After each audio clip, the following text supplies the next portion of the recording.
What's going on, guys? Welcome back to another GTA weekly update video. As you can see, I'm using some very cheap makeshift lighting here, and it probably doesn't look the best, so let's just jump straight into the video.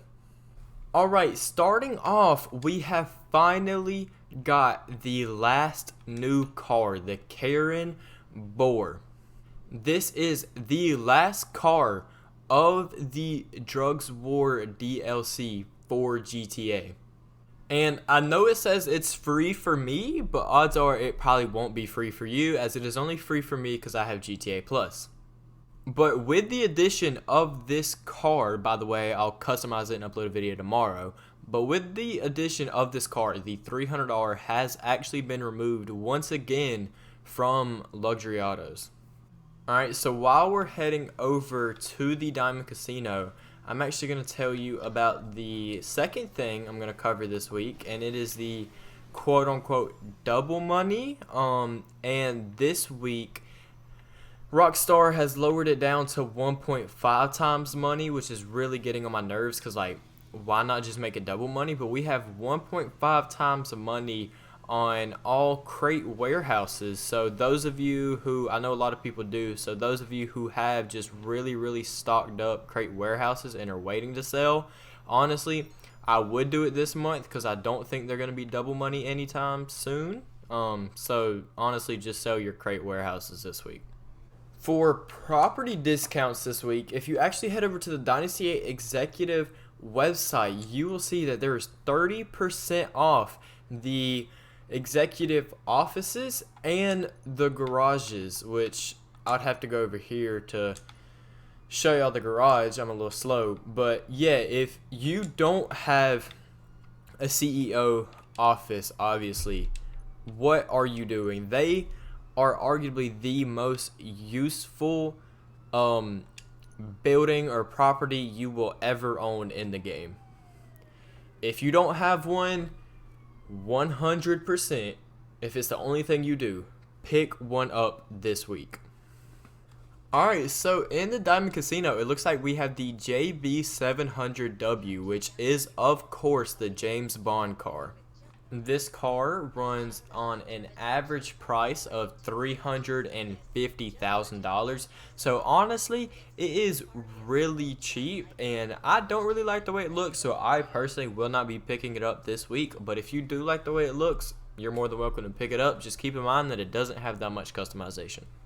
Alright, for the test drive vehicle this week, we have the Obey AF Drafter. I am a pretty big fan of the way this car looks. On top of that, to win this car, all you have to do is place top 5 in a Pursuit Series race for 3 days in a row. So honestly, that's not even that bad. For probably just around 10 to 5 minutes a day, you could have this car for just 3 days worth of work. Honestly, I think that's worth it.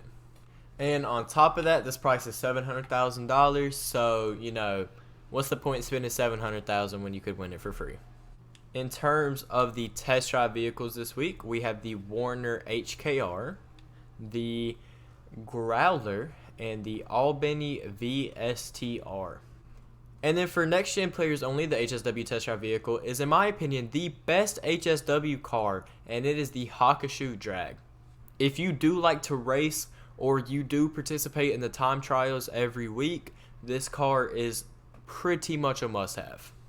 For vehicle discounts, we have 30% off the VSTR, 30% off the Zaruso, which is a very 50-50 car for me. And lastly, we only have 3 new vehicle discounts this week, but we have 30% off the Reaper, which is a very nostalgic car for me. It was the first car that I really, got me into this game when I was a kid. And overall, I just think this is a 10 out of 10 car, and I would recommend picking it up if you don't have it already. Alright, in Simeon's dealership, of course, we have the Reaper, then we have the Swinger, the Vapid Flash GT, the Zion Classic, and finishing it off with the Tempesta. Alright, in Luxury Autos, we have the Zarusu, which is actually on sale, and then the Rated. And I'm pretty sure I butchered the name of this. It's the Zorosu, not the Zorusu. Alright, and then for the last double money RP sort of thing, we have double money and RP on the Tiny Racers Adversary mode, which is a 2 to 4 player adversary mode, which I've honestly never seen somebody do. Alright, and finally the time trials this week. The RC Bandito time trial is construction site number 1. The regular time trial is Lake Vinewood Estate, which is honestly kind of a difficult time trial. And the HSW time trial is all the way at the top of the map, and it is North Chumash. Alright, so if you did enjoy today's video or today's weekly update, consider liking and subscribing. Be on the lookout. I'm going to be posting a couple videos tomorrow. And as always, I'll catch you guys in the next one.